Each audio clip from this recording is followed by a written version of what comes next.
Bungie is dropping a major update for Destiny 2 in just 1 month from now. It's going to be called the Ash and Iron Update, and a lot of people are wondering what exactly is this going to bring and just how much is this going to breathe life into Destiny 2 post Edge of Fate in our whole new content delivery method that Bungie's going with. So if you don't know, we previously had like the annual expansion. So once a year we got like a big boost to content and then 4 little seasons within that, and then technically 3 episodes after that for a period of time. But now we're kind of doing 2 smaller expansions every 6 months. And this is not the second one. The second expansion to the Edge of Fate is Renegades, which is going to be that Star Wars themed one. But this Ash and Iron update is right around the corner, a little over a month away. Let's see what they're cooking up with this. This is from the game post here. We have Destiny 2 Ash and Iron update drops this September, bringing back the Plaguelands, which has a lot of people speculating about Wrath of the Machine. I should just go ahead and say this ahead of time, though. I highly, highly doubt that Bungie is bringing back Wrath, because we currently just got a new raid, and we're also getting the epic version of that raid. So I don't see Wrath happening, at least anytime soon. Maybe later on, maybe like halfway through Renegades, possibly, but even that's pretty unlikely, right? New exotics are coming with this, a fresh activity, and more. Here's the full list of everything coming with this update. With the launch of the Edge of Fate last month, Bungie officially kicked off the Year of Prophecy and the Fate Saga in Destiny 2. But the biggest shift this year isn't just the story, which is focused on the 9, it's how the content is being released. Bungie has moved away from the traditional 1 big expansion plus 4 seasons model.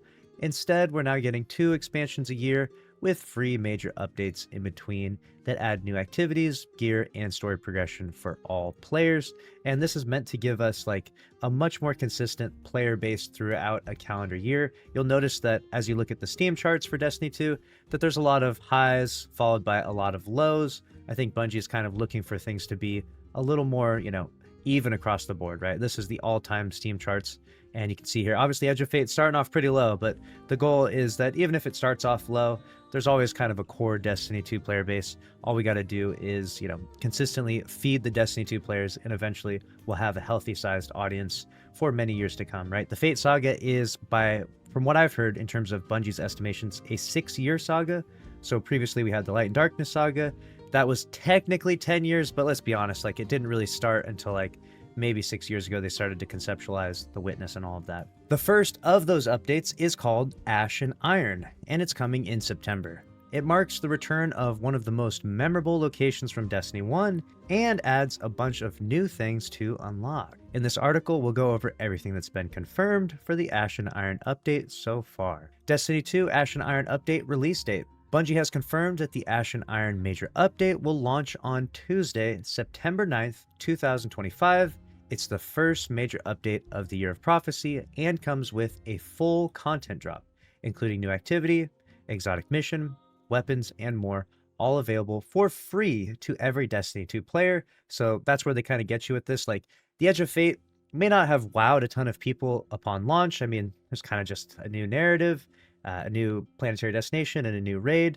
Obviously, there's a ton of quality of life changes, but the goal, I think, of this time period is to consistently sprinkle things on the Destiny 2 players. Here's a little Ash and Iron update, here's the epic raid, and throughout the course of this 6-month period, we're going to look back and be like, wow, kind of a lot happened, and Bungie kind of kept us maybe entertained more than they did previously. I mean, at least that's the goal. I'm not saying they're necessarily going to accomplish that, but that's kind of the goal, is to keep the Destiny 2 player base entertained for prolonged periods of time. The Plaguelands returning in Destiny 2 Ash and Iron. Yes, it's official. We're heading back to the Plaguelands, the snow-covered destination from Rise of Iron. This fan-favorite location hasn't been seen since Destiny 1, and it's finally making its return as part of the ongoing story.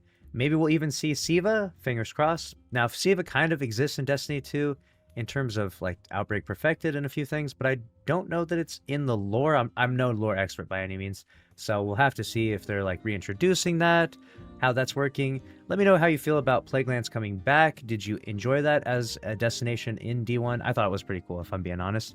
And it's been long enough that it doesn't really feel like recycled content, even though I guess technically it is. It's like, it's been so long that I think most people kind of forgot about it, or at least you haven't experienced in so long that it's going to feel pretty fresh in Destiny 2. During the Edge of Fate reveal livestream, Destiny 2 assistant game director Robbie Stevens confirmed this by saying, "So, for our first major update coming a few weeks after the Edge of Fate launches, we've got Ash and Iron, right? With Ash and Iron, we're going to be returning to the Plaguelands. That story is going to pick up from where we left off from the Edge of Fate. That said, as of now, it's still unclear whether the entire Plaguelands destination is making a full return as a patrol zone, or if only a portion of the location will be brought back as part of the new activity.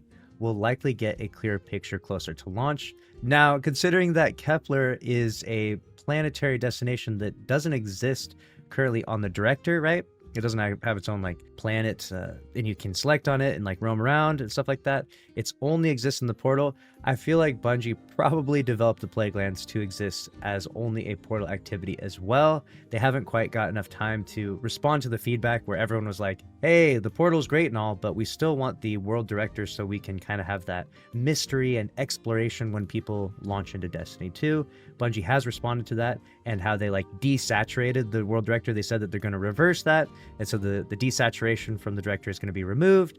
And I imagine maybe after the Plaguelands, everything in the future will have its own destination on the director, because I really feel like that's the way it should be. Like Destiny 1 launched with the director. It's kind of just an iconic image when you're sitting there in orbit and just looking down at all the planets and destinations. It really should never leave Destiny. It's just such an iconic part of it. Or at least if it does leave, improve it, right? I think the portal is kind of like a soulless, streamlined version that's meant to be frictionless, and it just doesn't scream mystery or Destiny to me. But let me know what you think about the portal compared to the previous director in the comment section below. There's a new seasonal activity called Reclaim. Ash and Iron add a new 3-player activity called Reclaim. Bungie describes Reclaim as a team-based mission where resources are limited, and working together is essential to survive. Oh god. They're going to say resources are limited, and that means that we just spawn in with no ammo and can't find any. Reclaim is a 3-player mission where resources are limited and playing as a team is a requirement for success, said Bungie. This activity is introduced through a new highlighter event called New Territory. Okay, we're getting really ambitious with our naming here, aren't we?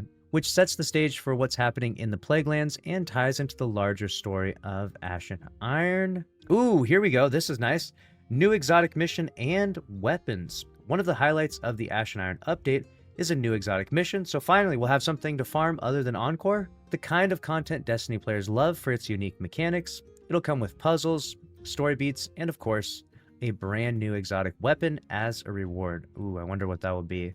I wonder what the new exotic will be. Lately, Bungie has been absolutely cooking with the new exotic weapons in Destiny 2, and I kind of get this sense of excitement for any time a new exotic comes, even though they're not as common as they used to be, because now there's so much anticipation and the bar has been raised so high that like anytime a new exotic weapon comes into the game, it's really got to push the boundaries. It's got to be a strong exotic, because we're not getting so many as we used to. So it needs to be good. It needs to be a meaningful exotic. So I am pretty confident that the new exotic from this exotic mission has to be good, right? Especially because that's the whole focus of the mission, is to get this exotic. While Bungie hasn't revealed what the exotic is yet, it's confirmed that 2 new exotic weapons will be part of the Ash and Iron update overall. So this will be one of 2 weapons. I wonder how we'll receive the other one. Dungeon content later in the season.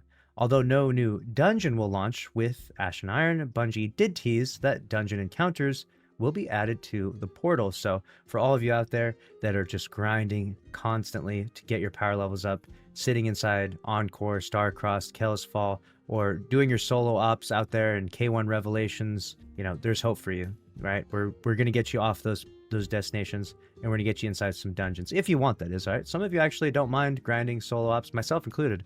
I love that I have the option to play solo when my friends aren't around, and then when my friends get online, it's like, hey, let's team up, let's go into fire team ops, let's go into the exotic missions, etc.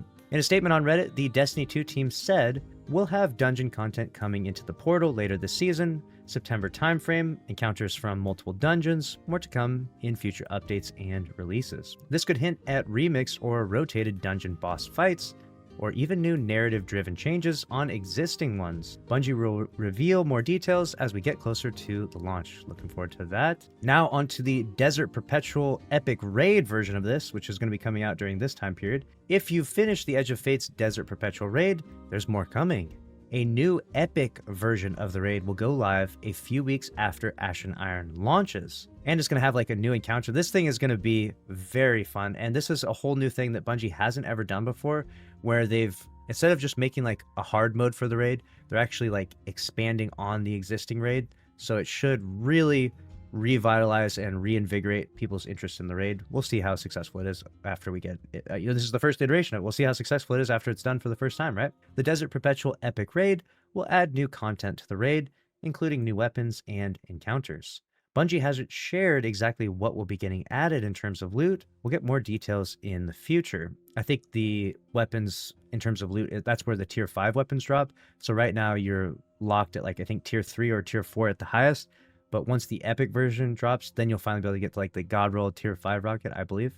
In-game, several triumphs and items related to the raid are currently redacted, with placeholder text referencing and upcoming content. This strongly suggests that the epic version will launch with its own contest mode, possibly similar to the day 1 raid races. I would imagine it will come with contest mode because contest mode has been reduced to a feat, basically, that can be added and toggled on and off at any point in time that you do the raid.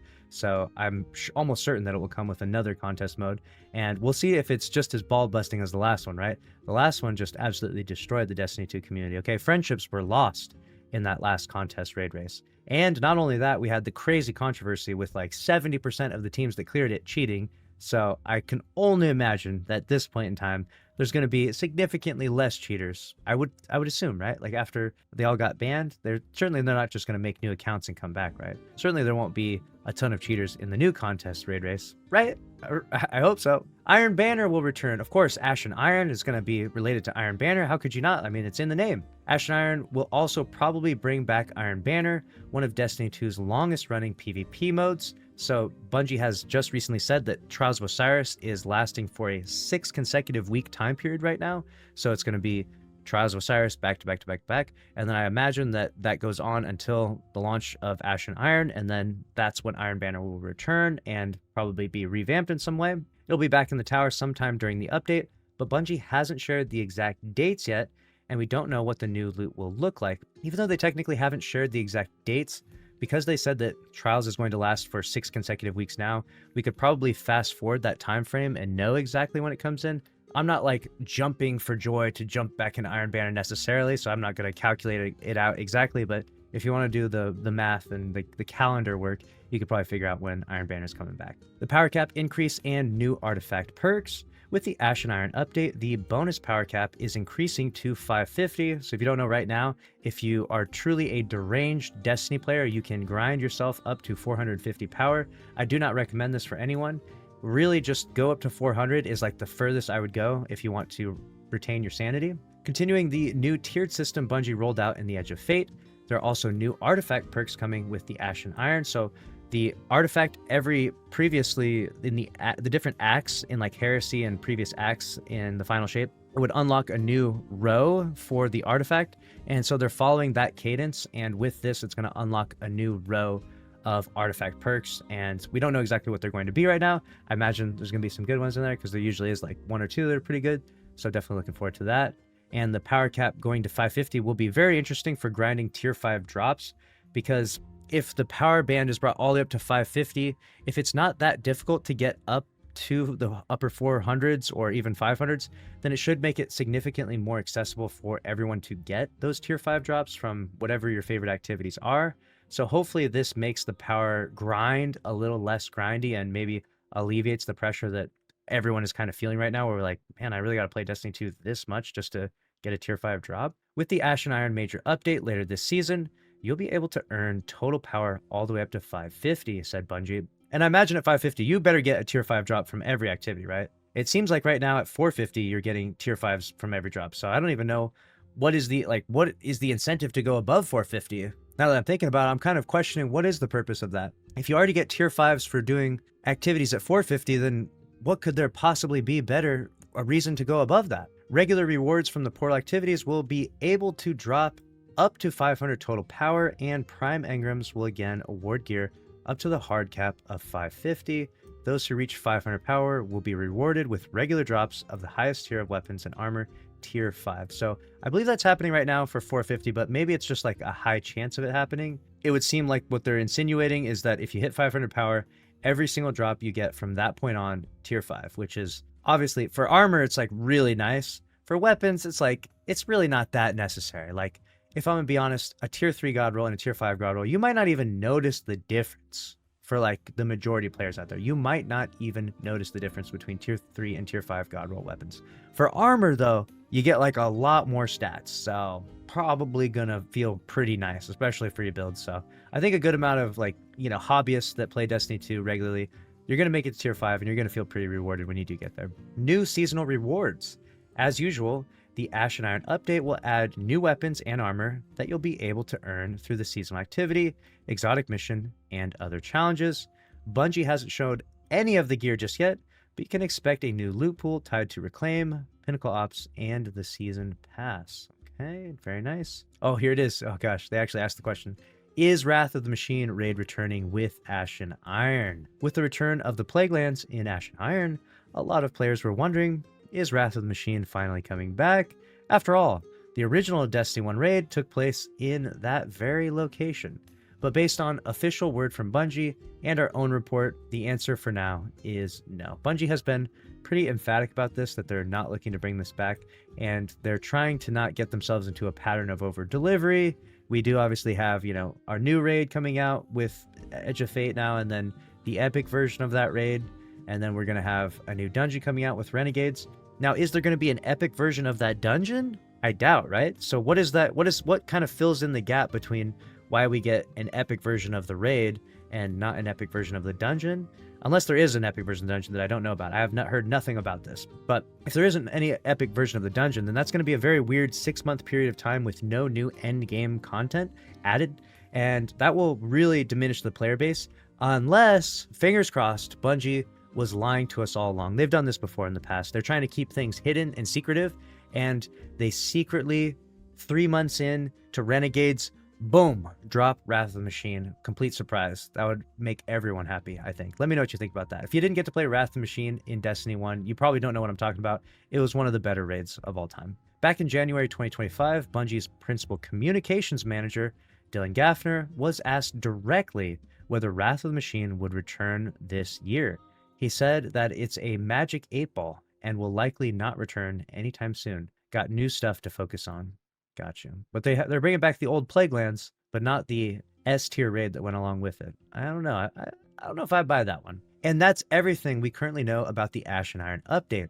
Are you planning to jump back in for Ash and Iron? What are you most excited for? The exotic mission, the raid refresh, or the return to Destiny 1's Plaguelands? Let us know your thoughts. I'm excited for all of it. I just love that there's something around the corner going on with Destiny 2, even if it's not like the most crazy exciting. I mean, like Iron Banner returning, like this. I mean, it might be really cool. I might actually play a decent amount of Iron Banner, but like PvP in general for me, it's kind of like, you know, I'll jump in for a little bit, I'll grind some loot, I'll have some fun, but it's not my day-to-day activity, right? I really like going in and playing PvE now. I've gotten a lot older now, and the PvP community is just a little too much for me, especially with the skill-based matchmaking and all the cheating that's happening out there. So even with the Iron Banner rework, I'll play a little bit, but it's not going to be my favorite thing overall. I really want fun PvE encounters with my friends to grind regularly. I'm really hoping that we find that with the exotic mission that's going to come in Ash and Iron. I hope that we can grind it a ton and get our power level up through that new exotic mission, and I hope it's fun, and I hope it keeps the Destiny 2 community excited and satiated as we wait for that big Star Wars DLC, Renegades, to come out. On December 2nd, I believe, is when it comes out, so keep that in mind. Mark your calendars, and make sure you're subscribed to the channel here if you want to stay up to date on all things Destiny 2. I'll see you in the next one. Thanks for watching. Later.